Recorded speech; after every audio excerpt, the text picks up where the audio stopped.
everyone. നമ്മുടെ competitive എക്സാംസിന് prepare ചെയ്യുന്ന കുറേ പേരോട് സംസാരിക്കുമ്പോൾ എല്ലാവരും പറയുന്ന കാര്യമാണ് കറണ്ട് അഫെയർ എന്നും പറഞ്ഞിട്ട് കുറേ കാര്യങ്ങൾ പഠിക്കുന്നുണ്ട്, അവിടുന്ന് ഇവിടുന്ന് കുറേ ക്ലാസ്സസ് കാണുന്നുണ്ട്, കുറേ PDF ഡൗൺലോഡ് ചെയ്യുന്നുണ്ട്, പറ്റാവുന്നത്ര പഠിക്കാൻ ട്രൈ ചെയ്യുന്നുണ്ട് അല്ലേ. പക്ഷേ എക്സാം ഹാളിൽ എത്തുമ്പോൾ കുറേ കാര്യങ്ങൾ മറന്നുപോകും. പിന്നെയാണെങ്കിൽ പഠിച്ചതൊന്നും ക്വസ്റ്റ്യൻ പേപ്പറിൽ കാണാറുമില്ല.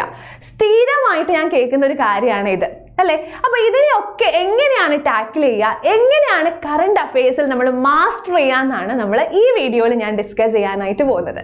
ക്ലിയർ? അപ്പോൾ കറണ്ട് അഫെയർ പഠിക്കുക എന്നുള്ളത് ഒരു 1 day ഗെയിമാണോ? ഒറ്റയടിക്ക് നമുക്ക് എല്ലാ കറണ്ട് അഫെയറും അങ്ങോട്ട് പഠിച്ച് സെറ്റാക്കാനായിട്ട് പറ്റുമോ? ഒരിക്കലുമില്ല. ഇപ്പോൾ ബാങ്കിങ് എക്സാമിൻ്റെ കാര്യമാണെങ്കിൽ നമുക്ക് പറയാം, ബാങ്കിങ് എക്സാമിന് ഒരു 3 to 6 month കറണ്ട് അഫെയർ മാത്രമേ ചോദിക്കുള്ളൂ. നമ്മളൊരു 3-4 ദിവസം കുത്തിയിരുന്ന് പഠിക്കുകയാണെങ്കിൽ നമുക്ക് ഫുൾ സെറ്റാക്കാം. പക്ഷേ നമ്മൾ നോൺ ബാങ്കിങ് എക്സാമിൻ്റെ കാര്യം എടുക്കുകയാണെങ്കിൽ നമുക്കത് ഒരിക്കലും പറ്റില്ല അല്ലേ. നിങ്ങൾക്ക് എല്ലാവർക്കും തന്നെ അറിയുന്നുണ്ടാകും, ഒരു 10 to 12 മന്തിൻ്റെ ഒരു 10 to 12 മന്തിൻ്റെ കറണ്ട് അഫെയർസ് ആയിരിക്കും നമ്മളെടുത്ത് നോൺ ബാങ്കിങ് എക്സാംസിന് ചോദിക്കുന്നുണ്ടാവുക അല്ലേ. അപ്പോൾ നമുക്ക് ഈ കറണ്ട് അഫെയറിനെ നമുക്ക് 12 + 6 months എന്നാക്കി ഡിവൈഡ് ചെയ്യാം. 12 + 6 months എന്നാക്കിയിട്ട് നമുക്ക് ഡിവൈഡ് ചെയ്യാം. ഈ 12 + 6 months തന്നെ ഞാൻ വീണ്ടും 3 ആയിട്ട് കാറ്റഗറൈസ് ചെയ്യാണ്. ഓക്കെ, 6 മാസം, രണ്ടാമത്തെ 6 മാസം, പിന്നെ ഈ 6 months. ഓക്കെ, നിങ്ങൾക്കറിയാം നമ്മൾ ഒരു എക്സാമിന് ഇപ്പോൾ അപ്പിയർ ചെയ്യാണ്. ആ എക്സാമിന് ചിലപ്പോൾ നമ്മുടെ എക്സാമിൻ്റെ തൊട്ട് മുന്നിലത്തെ 6 മാസത്തിൽ നിന്നുള്ള ക്വസ്റ്റ്യൻസ് ആയിരിക്കും ചോദിച്ചിട്ടുണ്ടാവുക. ഇനിയിപ്പോൾ നമ്മൾ വിചാരിക്കണം, ഓക്കെ തൊട്ട് മുന്നിലത്തെ 6 മാസത്തിനേ ചോദിച്ചിട്ടുള്ളൂ എന്ന് വിചാരിച്ചിട്ട് നെക്സ്റ്റ് എക്സാമിന് പോകുമ്പോൾ 1 year ഡ്യൂറേഷൻ ചോദിക്കും. ഓക്കെ, ഇനിയിപ്പോൾ 1 year മൊത്തം പഠിച്ച് അതിൻ്റെ അപ്പുറത്തെ എക്സാമിന് പോയാലോ? 1 year കഴിഞ്ഞ് അതിൻ്റെ മുന്നിലത്തെ 6 മാസത്തെ ആയിരിക്കും ചോദിച്ചിട്ടുണ്ടാവുക അല്ലേ. അപ്പോൾ ഫുള്ള് നമ്മൾ പഠിക്കാത്തത് മൊത്തം എക്സാമിന് ചോദിക്കും. അപ്പോൾ നമ്മൾ എന്ത് ചെയ്യണം? നമ്മൾ 6 + 6 + 6 ഈ ഒരു കാര്യം ഓർത്തുകൊണ്ടായിരിക്കണം നമ്മൾ എക്സാമിന് കറണ്ട് അഫെയർ പ്രിപ്പയർ ചെയ്യേണ്ടത്. അതായത് ഇവരെ നമുക്ക് എന്ത് ചെയ്യാം? ഓരോ ബാസ്ക്കറ്റുകളാക്കി എടുക്കാം. First 6 months B1 basket, second 6 months B2 basket, third 6 months B3 basket. Okay, ഇപ്പോൾ നിങ്ങൾ ആലോചിക്കുക, നമ്മൾ ഓരോ ഷിഫ്റ്റിലുമുള്ള ക്വസ്റ്റ്യൻ പേപ്പർ നമ്മൾ അനലൈസ് ചെയ്യുമ്പോൾ നമുക്ക് മനസ്സിലാവുന്നത്, ഇപ്പം നിങ്ങളുടെ അടുത്ത് ഫസ്റ്റ് ഷിഫ്റ്റിൽ ഈ ഫസ്റ്റ് 6 months ക്വസ്റ്റ്യൻസ് ആണ് ചോദിക്കുന്നതെങ്കിൽ ആ ഷിഫ്റ്റിൽ മൊത്തമായിട്ടും എന്തായിരിക്കും? ഫസ്റ്റ് 6 months ക്വസ്റ്റ്യൻസ് മാത്രമായിരിക്കും ഉണ്ടാവുള്ളൂ. ഇനി നെക്സ്റ്റ് ഷിഫ്റ്റിൽ നമ്മുടെ B2 ബാസ്ക്കറ്റിലെ 6 months ക്വസ്റ്റ്യൻസ് ആണ് ചോദിച്ചതെങ്കിൽ ആ ഷിഫ്റ്റിൽ ആ 6 months ക്വസ്റ്റ്യൻസ് മാത്രമേ ഉണ്ടാവുള്ളൂ. ഒരിക്കലും ബാസ്ക്കറ്റുകൾ തമ്മിൽ മിക്സ് ചെയ്ത് ചോദിക്കില്ല. ഫസ്റ്റ് കറണ്ട് അഫെയറിലെ ക്വസ്റ്റ്യൻ ഫസ്റ്റ് 6 months, പിന്നെ ചോദിക്കുന്നത് നെക്സ്റ്റ് 6 months ക്വസ്റ്റ്യൻ, ഒരിക്കലും അങ്ങനെ നമ്മളടുത്ത് ചോദിക്കില്ല. അതിൽ നമ്മൾ സേഫ് ആണ്. നമ്മൾ എന്ത് ചെയ്താൽ മതി? ഫസ്റ്റ് 6 months ചോദിച്ചാൽ അത് മാത്രമേ ചോദിക്കുള്ളൂ. പക്ഷേ നമ്മളടുത്ത് ചോദിച്ച ന്യൂസിന് അല്ലെങ്കിൽ ആ കറണ്ട് അഫെയർ ക്വസ്റ്റ്യന് എന്തെങ്കിലും പാസ്റ്റ് റെഫറൻസ് ഉണ്ടെങ്കിൽ എന്ത് ചെയ്യാം? ബാസ്ക്കറ്റുകൾ തമ്മിൽ മിക്സ് ആയി പോവാം. അല്ലാതെ ബാസ്ക്കറ്റുകൾ തമ്മിൽ മിക്സ് ആയി പോവുകയില്ല. അപ്പം നമ്മൾ എന്ത് ചെയ്താൽ മതി? കറക്റ്റായിട്ട് ഈ 6 + 6 + 6 ഈ ഒരു പാറ്റേൺ ഫോളോ ചെയ്ത് അടിപൊളിയായിട്ട് പഠിച്ചാൽ മതി. ഇനി സാധാരണ എല്ലാ കുട്ടികളും ചോദിക്കുന്ന ക്വസ്റ്റ്യൻ ആണ്, മിസ്സേ ന്യൂസ് പേപ്പർ വായിക്കണോ? ഡെയിലി ഞാൻ ന്യൂസ് പേപ്പർ വായിച്ചാൽ എൻ്റെ കാര്യം സെറ്റാണോ? പക്ഷെ ന്യൂസ് പേപ്പർ വായിക്കുന്നത് നല്ലതാണ്. പക്ഷേ നമ്മുടെ ഈ എക്സാമിന് വേണ്ടി നിങ്ങൾ ആരും ന്യൂസ് പേപ്പർ വായിച്ച് കുറേ അധികം സമയം കളയേണ്ട ആവശ്യമില്ല. കാരണം എന്താണ്? നമുക്ക് എല്ലാവർക്കും അറിയാം, നമ്മളെടുത്ത് അനലിറ്റിക്കൽ ക്വസ്റ്റ്യൻസ് അല്ല ചോദിക്കുന്നത് അല്ലേ. നമ്മളെടുത്ത് ഫാക്ട്സ് ബേസ്ഡ് ആയിട്ടുള്ള ക്വസ്റ്റ്യൻസ് ആണ് ചോദിക്കുന്നത്. അതിന് നമുക്ക് ഫുൾ ന്യൂസ് അറിയേണ്ട ആവശ്യമുണ്ടോ? ഫുൾ ന്യൂസ് അരച്ച് കലക്കി കുടിക്കേണ്ട ഒരു ആവശ്യവും നമുക്കില്ല. നമുക്ക് എന്തറിഞ്ഞാൽ മതി? ന്യൂസിനെ കുറിച്ചൊരു ഐഡിയ ഉണ്ടായാൽ മതി അല്ലേ. അപ്പോൾ ആരും എന്ത് ചെയ്യുക? ആരും ഫുൾ 4-5 മണിക്കൂർ ന്യൂസ് പേപ്പർ വായിച്ച് കുത്തിയിരുന്ന് സമയം കളയേണ്ട ഒരാവശ്യവും നമുക്കില്ല. നെക്സ്റ്റ് നമുക്ക് ചെയ്യാൻ പറ്റുന്ന ഒരു കാര്യമാണ് നോട്ട് മേക്കിംഗ് അല്ലേ. ഇപ്പം നിങ്ങൾക്ക് തന്നെ അറിയാം, നിങ്ങൾ തന്നെ നിങ്ങളുടെ കാര്യം ആലോചിച്ച് നോക്കൂ. ഇപ്പം നമ്മൾ അവിടുന്നും ഇവിടുന്നും ഒക്കെ കുറേ അധികം PDFs ഡൗൺലോഡ് ചെയ്ത് വെച്ചിട്ടുണ്ടാവും അല്ലേ. കുറേ ക്ലാസ്സസ് കണ്ടിട്ടുണ്ടാവും. അതിൻ്റെ ഒക്കെ നോട്ടും ഡൗൺലോഡ് ചെയ്ത് വെച്ചിട്ടുണ്ടാവും. അപ്പോൾ ഒരു വീക്കിന് തന്നെ 10-30 PDF നിങ്ങൾ ചിലപ്പോൾ ഡൗൺലോഡ് ചെയ്ത് വെച്ചിട്ടുണ്ടാവും. അപ്പോൾ നിങ്ങൾ ഇനി എക്സാം ഒക്കെ ആകുമ്പോൾ ഇതൊന്ന് റിവൈസ് ചെയ്യാം, അല്ലെങ്കിൽ വീക്കിലി ഇതൊന്ന് റിവൈസ് ചെയ്യാം എന്ന് നോക്കുമ്പോൾ നിങ്ങൾ ഇതിൽ കുറേ എണ്ണം ഓപ്പൺ ആക്കി വെച്ചിട്ടുണ്ടാവും, കുറേ എണ്ണം തുറന്നിട്ടേ ഉണ്ടാവില്ല. നമുക്ക് തന്നെ മനസ്സിലാവില്ല ഇതിൽ പഠിച്ചത് ഏതാ പഠിക്കാത്തത് ഏതാന്ന് നമുക്ക് തന്നെ ഒരു ഐഡിയ ഉണ്ടാവില്ല അല്ലേ. അങ്ങനെ മൊത്തത്തിൽ മൊത്തം ഒരു കുഴഞ്ഞു മറിഞ്ഞു കിടക്കുന്ന രീതിയിലായിരിക്കും ഈ PDFs ഒക്കെ ഉണ്ടാവുക. അപ്പോൾ നല്ല വൃത്തിയിൽ നിങ്ങൾ ആലോചിച്ച് നോക്കിയേ, ഒരു ഷെൽഫിൽ കുറേ തുണികൾ ഇങ്ങനെ കുഴച്ച് മറിച്ചിട്ടിരിക്കുകയാണെങ്കിൽ നമുക്ക് ഇഷ്ടമുള്ള സാധനം പിക്ക് ചെയ്തെടുക്കാൻ നമുക്ക് പറ്റുമോ? ഒരിക്കലും പറ്റില്ല അല്ലേ. പക്ഷേ കാര്യങ്ങൾ വൃത്തിയിൽ ഇങ്ങനെ അറേഞ്ച് ചെയ്ത് വെച്ചാൽ നമുക്ക് വേണ്ട ടീഷർട്ട് ഏതാണോ കറക്റ്റ് പോയി അതിങ്ങോട്ട് എടുക്കാനായിട്ട് പറ്റും അല്ലേ. അതേപോലെ നമ്മൾ കറണ്ട് അഫയേഴ്സിനെയും നമ്മുടെ മനസ്സിൽ, നമ്മുടെ ബ്രെയിനിൽ അറേഞ്ച് ചെയ്ത് വെക്കണം. അതിന് നമ്മളെ ഹെൽപ്പ് ചെയ്യുന്ന ആളാണ് നമ്മുടെ നോട്ട് മേക്കിങ്ങിന് വളരെ വലിയൊരു റോളാണ് ഉള്ളത്. അപ്പോൾ നിങ്ങൾ എന്ത് ചെയ്യുക, അത്യാവശ്യം വലിയൊരു ബുക്ക് എടുക്കുക. വലിയൊരു ബുക്ക് എടുത്തിട്ട് അതിൽ കുറച്ച് പേജ് ആദ്യം എടുത്തിട്ട് അതിൽ ഒരു സ്റ്റിക്കി നോട്ട് ഒട്ടിക്കുക. വീണ്ടും കുറച്ച് പേജ് എടുക്കുക, നെക്സ്റ്റ് പേജിൽ ഒരു സ്റ്റിക്കി നോട്ട് ഒട്ടിക്കുക. അതായത് നമ്മുടെ വലിയ ബുക്കിനെ ചെറിയ ചെറിയ സെക്ഷനുകളാക്കി മാറ്റുക നമ്മുടെ സ്റ്റിക്കി നോട്ട് യൂസ് ചെയ്തിട്ട്.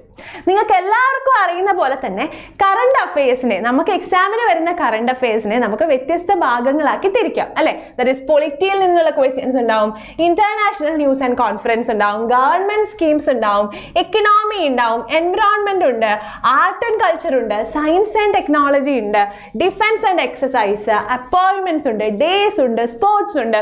അങ്ങനെ ഡിഫറെന്റ് കാറ്റഗറീസ് ആയിട്ടാണ് നമ്മളെടുത്ത് ക്വസ്റ്റ്യൻ ചോദിക്കുന്നത് അല്ലെ. അല്ലെങ്കിൽ നമ്മുടെ കറണ്ട് അഫയേഴ്സിനെ നമുക്ക് ഇത്രയും ഭാഗങ്ങളാക്കി തിരിക്കാം.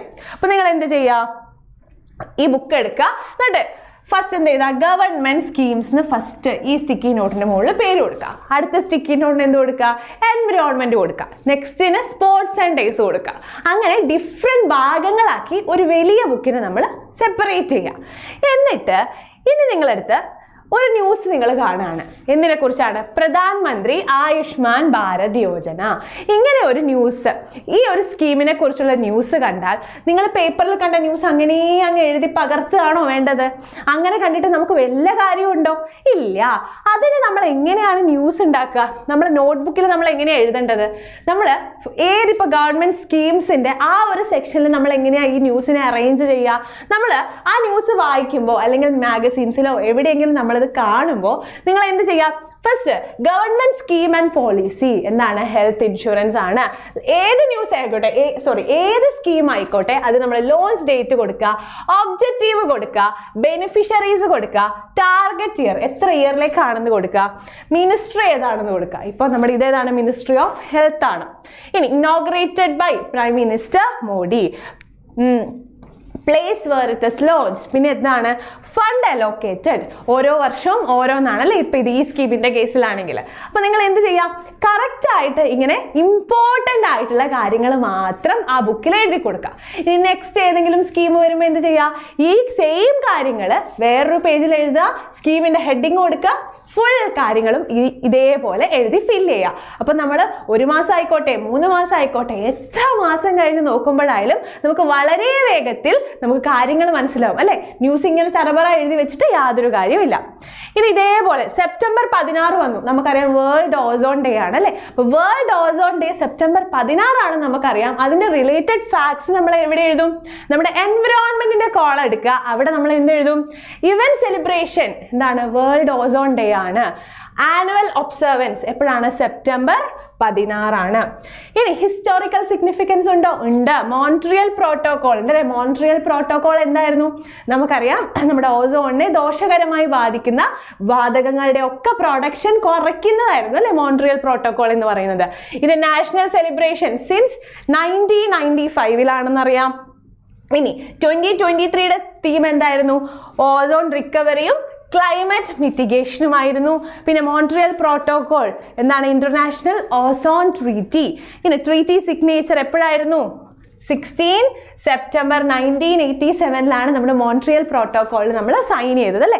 കീ എയിം എന്തായിരുന്നു? Phasing out harmful substances. അങ്ങനെ ഇമ്പോർട്ടൻ്റ് ആയിട്ടുള്ള നമ്മുടെ എൻവിറോൺമെന്റിന്റെ സെപ്റ്റംബർ 16 ഓസോൺ ഡേ നമുക്കറിയാം. അത് ഇങ്ങനെ സെപ്പറേറ്റ് ആക്കി ഓരോ ഫാക്ട്സും നമ്മൾ സെപ്പറേറ്റ് ആക്കി എഴുതി വെക്കുക. ഇപ്പൊ കളർഫുൾ ആയിട്ടൊക്കെ എഴുതണം എന്നുള്ളവർ അങ്ങനെ ചെയ്യാം. അതിനുവേണ്ടി കുറേ കളർഫുൾ ആക്കി കളറടിച്ച് സമയം കളയണം എന്നല്ല ഞാൻ പറഞ്ഞത്, പക്ഷേ ഓർഡർ ആയിട്ട് അറേഞ്ച് ചെയ്ത് വെക്കാം. ഇനി ആർട്ട് ആൻഡ് കൾച്ചർ വന്നു. ആർട്ട് ആൻഡ് കൾച്ചർ ആണെങ്കിൽ എന്ത് ചെയ്യാം? ആർട്ട് ആൻഡ് കൾച്ചറിന്റെ കോൾ എടുക്കാം. ഇപ്പൊ നമ്മുടെ ഒഡീഷയിൽ ഉണ്ടായിട്ടുള്ള ഒരു ഫെസ്റ്റിവൽ ആണ് നുഖായി ഫെസ്റ്റിവൽ. ഒഡീഷയിലുള്ളതാണ്. അതെന്താണ്? ഒരു വർഷത്തെ വിളവെടുപ്പിന്റെ ഉത്സവമാണ് അല്ലെ, റൈസ് ഹാർവെസ്റ്റിംഗ് സെറിമണിയാണ്. അപ്പൊ നമുക്ക് എന്ത് എഴുതാം? ഏത് റീജിയനിലാണ് സെലിബ്രേറ്റ് ചെയ്യുന്നത് എഴുതാം. എവിടെയാണ്? വെസ്റ്റേൺ ഒഡീഷയിലാണ്. പേർപ്പസ് എന്താണ്? വെൽക്കമിങ് ന്യൂ റൈസ് ആണ്. ഒരു വർഷത്തെ വിളവെടുപ്പ്, നെല്ലിന്റെ വിളവെടുപ്പിനെ വെൽക്കം ചെയ്യുന്നതാണ്. ഓക്കെ, നെക്സ്റ്റ് എന്താണ്? ഡേറ്റ്. ഗണേശ് ചതുർത്ഥിയുടെ നെക്സ്റ്റ് ഡേ ആണ് ഇത് സെലിബ്രേറ്റ് ചെയ്യുന്നത്. പിന്നെ എന്താണ്? നമ്മുടെ കീ ഡൈറ്റി എന്താണ്? മാ സമലേശ്വരി ഇൻ സംബാൽപൂർ.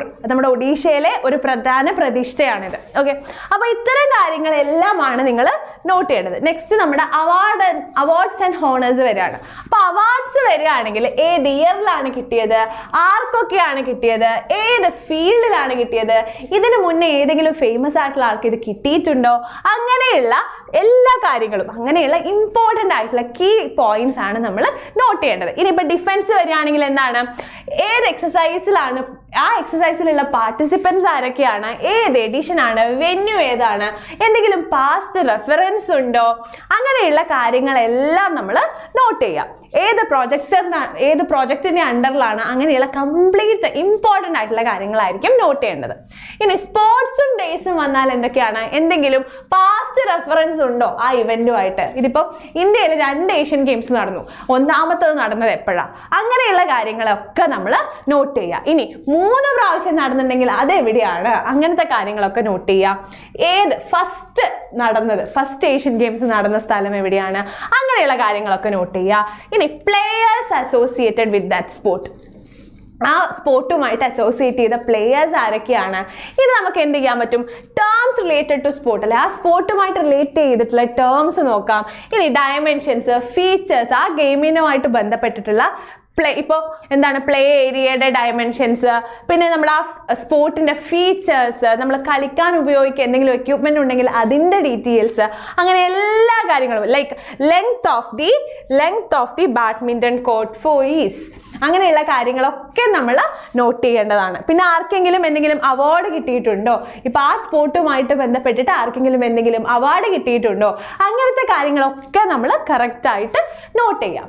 പിന്നെ നമുക്ക് ഇപ്പോൾ പറഞ്ഞ പോലെ തന്നെ 10 to 12 month കറണ്ട് അഫെയർ ആണ് നമ്മൾ ഇമ്പോർട്ടൻ്റ് ആയിട്ട് ഫോക്കസ് ചെയ്യേണ്ടത്.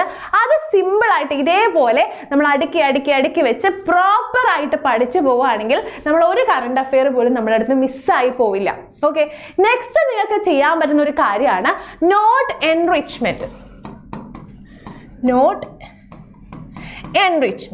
അപ്പോൾ എന്താണ് ഈ നോട്ട് എൻറിച്ച്മെന്റ് എന്ന് പറയുന്നത്? നമ്മൾ PYQs ഒക്കെ കാണും. നമ്മൾ എന്തെങ്കിലും വീഡിയോ കാണുമ്പോഴായിരിക്കും അവർ പറയുക ഈ ക്വസ്റ്റ്യൻ പ്രീവിയസ് ഇയർ ക്വസ്റ്റ്യൻ ആണെന്ന് കേൾക്കുമ്പോഴോ, അല്ലെങ്കിൽ എന്തെങ്കിലും അഡീഷണൽ പോയിന്റ് കിട്ടുമ്പോഴോ നമ്മളടുത്ത് ഓൾറെഡി ഉണ്ടാക്കി വെച്ച നോട്ട് ഉണ്ട് അല്ലേ, അവിടെ പോയിട്ട് നമ്മൾ ആഡ് ചെയ്ത് വെക്കാം. അപ്പോൾ നമുക്ക് കിട്ടുന്ന പോയിന്റ്സ് ഒക്കെ നമ്മളിങ്ങനെ ആഡ് ചെയ്ത് അതുകൊണ്ട് ഫില്ല് ചെയ്യുക. അങ്ങനെ ആകുമ്പോൾ നമ്മുടെ കയ്യിലുള്ള നോട്ട് എന്ന് പറയുന്നത് കംപ്ലീറ്റ് റെഫറൻസ് ആണ് അല്ലേ. അപ്പോൾ നമ്മൾക്ക് എക്സ്ട്രാ കിട്ടുന്ന പോയിന്റ് നമ്മൾ ഇതിൻ്റെ ഉള്ളിൽ ആഡ് ചെയ്ത് പോവുക. അങ്ങനെ നമുക്കൊരു എൻറിച്ച്ഡ് ആയിട്ടുള്ള സൂപ്പർ നോട്ട് നമുക്ക് സ്വന്തം തന്നെ ഉണ്ടാക്കാനായിട്ട് പറ്റും. വളരെ കുറവ് സമയം. ആദ്യം നമ്മൾ വിചാരിക്കും ഭയങ്കര ബുദ്ധിമുട്ടാണ്, കുറേ സമയം എടുക്കുന്നു അല്ലേ. പക്ഷേ ഇല്ല, ഇത് നമ്മൾ പ്രാക്ടീസ് ചെയ്ത് വന്നാൽ വളരെ ഈസി ആയിട്ട് കൊണ്ടുപോകാൻ പറ്റുന്നതേ ഉള്ളൂ. ഈ കറണ്ട് അഫെയറിനെ നമ്മൾ വരുതിയിലാക്കുക എന്ന് പറയുന്നത് ഒരു ഡെയിലി പ്രാക്ടീസ് വൈസേ നമുക്ക് പറ്റുള്ളൂ. ഓക്കെ, അപ്പോൾ എല്ലാവരും മാക്സിമം ട്രൈ ചെയ്യുക. നെക്സ്റ്റ് നമുക്ക് ചെയ്യാൻ പറ്റുന്ന ഒരു കാര്യമാണ് റിവിഷൻ. ഏറ്റവും ഇമ്പോർട്ടൻ്റ് ആയിട്ടുള്ള കാര്യമാണ് നമ്മുടെ ടോപ്പിക്സ് റിവൈസ് ചെയ്യാന്നുള്ളത് അല്ലേ. അപ്പോൾ നമുക്ക് എല്ലാവർക്കും അറിയാം, നമുക്കൊരു മന്തിൽ നമുക്ക് 4 സൺഡേസ് ഉണ്ട് അല്ലേ. ഒരു മന്തിൽ 4 സൺഡേ വരും. ഇതിൽ 3 സൺഡേസ് നമ്മൾ എന്ത് ചെയ്യുക? 3 സൺഡേസ് നമ്മൾ വീക്കിലിയുള്ള റിവിഷനായിട്ട് ഉപയോഗിക്കുക. 3 സൺഡേ വീക്കിലിയുള്ള റിവിഷനായിട്ട് ഉപയോഗിക്കുന്നു. 3 സൺഡേ വീക്ക്ലി റിവിഷൻ ചെയ്യാം. ഓക്കെ, വീക്ക്ലി റിവൈസ് ചെയ്യുക. ബാക്കി വരുന്ന ഒരു സൺഡേ ഉണ്ട് അല്ലേ, ആ സൺഡേ നിങ്ങൾ എന്ത് ചെയ്യുക, ക്വാർട്ടർലി റിവിഷൻസ് ചെയ്യുക. ഓക്കെ, അങ്ങനെ ഒരു ഓർഡറിൽ നമ്മൾ റിവൈസും കൂടെ ചെയ്ത് പോയാൽ ഈസി ആയിട്ട് നമുക്ക് കറണ്ട് അഫയേഴ്സിൽ മാസ്റ്റർ ആവാൻ പറ്റുന്നതേ ഉള്ളൂ. ഈസി ആയിട്ട് നിങ്ങൾ ആലോചിക്കുക, നമ്മുടെ മനസ്സിൽ നമ്മൾ കറക്റ്റായിട്ട് അടുക്കി വെച്ചിരിക്കുകയാണ്. ഇനിയിപ്പോൾ നിങ്ങൾക്ക് എന്തെങ്കിലും ഇടയിൽ ഒരു ഡൗട്ടോ അല്ലെങ്കിൽ പെട്ടെന്ന് എന്തെങ്കിലും നിങ്ങൾ ഓർത്തെടുക്കാൻ ട്രൈ ചെയ്യുമ്പോൾ പറ്റുന്നില്ല എങ്കിൽ എന്ത് ചെയ്യുക, വേഗം തന്നെ ബുക്ക് എടുക്കാൻ നോക്കുക, എന്നിട്ട് പെട്ടെന്ന് തന്നെ അത് റീകളക്ട് ചെയ്യാനായിട്ട് ട്രൈ ചെയ്യുക. ഇങ്ങനെ ഒരു മെത്തേഡ്, ഈ ഒരു മെത്തേഡ് നിങ്ങൾ ഫോളോ ചെയ്ത് പോവുകയാണെങ്കിൽ ഈസി ആയിട്ട് നമുക്ക് കറണ്ട് അഫയേഴ്സിനെയും വരുതിയിലാക്കാൻ പറ്റുന്നതേ ഉള്ളൂ. അപ്പോൾ നമ്മുടെ കറണ്ട് അഫയേഴ്സ് പഠിക്കുക എന്നുള്ളത് നിങ്ങൾ എല്ലാവരും ഒരു ഹാബിറ്റ് ആക്കി മാറ്റുക. ഇനി ഈ ഹാബിറ്റ് ഒന്നും കൂടി സെറ്റ് ആക്കി തരാനായിട്ട് നിങ്ങളുടെ കൂടെ ഞാനും ഉണ്ടാവും. നമ്മുടെ സൈലത്തിൽ അടിപൊളി ക്ലാസ്സസ്, കറണ്ട് അഫയേഴ്സ് അടിപൊളിയായി കറണ്ട് അഫയേഴ്സിന്റെ ക്ലാസ്സസ് ഉണ്ടാവും, കറണ്ട് അഫയേഴ്സ് മാഗസീൻ ഉണ്ടാവും. ഫുൾ ടിപ്സും ട്രിക്സും ഒക്കെയായി അടിപൊളിയായി ഇൻട്രസ്റ്റിംഗോടെയാണ് നിങ്ങൾ പഠിക്കാനായിട്ട് പോകുന്നത്. അപ്പോൾ അതിനുവേണ്ടി എല്ലാവരും നമ്മുടെ ചാനൽ സബ്സ്ക്രൈബ് ചെയ്യുക, മാക്സിമം ഫ്രണ്ട്സിന് ഷെയർ ചെയ്ത് കൊടുക്കുക. അപ്പോൾ എല്ലാവർക്കും ഓൾ ദ ബെസ്റ്റ്.